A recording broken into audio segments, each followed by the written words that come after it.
Hello, it's Thursday, and I'm doing one of the silliest things I've ever done, which is filming outside, and it's raining. Not too hard, but it's raining.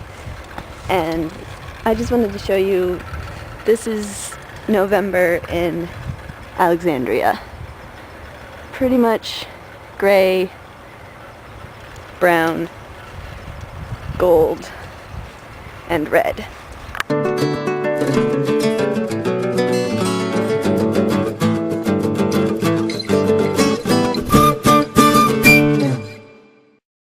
I came inside because it started raining harder. Okay, so one thing I have to talk about is something that happened fairly recently, and I've been putting it off because I didn't want to have to deal with it because it'll make me really sad. But this marks the death of the monkey socks.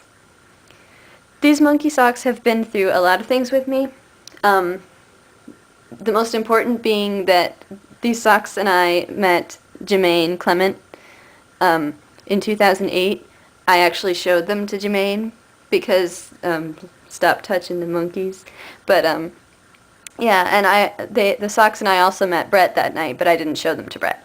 So they kind of were, it was like they were in the same room, but they didn't actually talk. It was that kind of situation. But the socks and I also met Peter Tork, and again, I didn't show them to Peter Tork, but I wanted to. So that was a well-meaning thing. The whole time I was thinking I should show him my socks, but it didn't actually happen because it was awkward. As I found out later by showing Jemaine, just kind of not even thinking about it, and showing Jemaine, hey, look at my socks, making him actually bend down to look at them, I realized that that probably is not the best thing to say to somebody, especially somebody you've just met. Hey, look at my socks. But so may they rest in peace. They're going to have to be thrown out because they've got holes. They're well loved. I kind of want to keep them just because they're so well loved and they've been through so much with me, but what could I do with them? Should I turn them into wrist things? Because I could cut them so that it's just the monkey, and then should I keep them? What do you think? This also means I need to buy myself a new pair of socks. This is my favorite passage from Looking for Alaska. 19th century preacher Henry Ward Beecher's last words were, "Now comes the mystery." The poet Dylan Thomas, who liked a good drink at least as much as Alaska, said, "I've had 18 straight whiskeys. I do believe that's a record," before dying. Alaska's favorite was playwright Eugene O'Neill.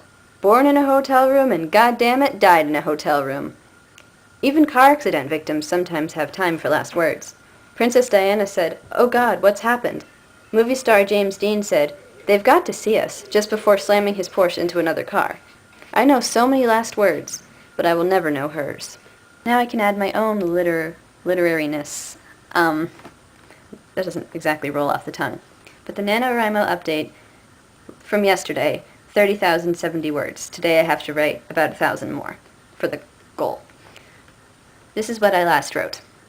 Once they were walking side by side in the hall together, she heard Goran make a kissy noise. She turned around to find him behind her, leaning against some lockers. Instead of saying a mean retort or smacking him, she smiled. His confused reaction pleased her more than when she had bruised him in the past. It somehow seemed to do more damage. Turning back around, she glowed as she walked outside with Mark. Close enough to be holding hands, but not.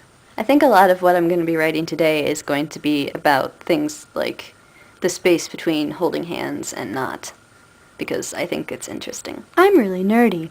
Speaking of being nerdy, I'm gonna go make myself a grilled cheese now. So, this is Thursday, and wish me luck on Saturday, but luckily I have worksheets and coloring books and stuff for them now, so the lesson plan will hopefully go really well. So, until Sunday, this has been Thursday. Well, it'll still be Thursday when this video is over. It's not going to magically become Friday or something.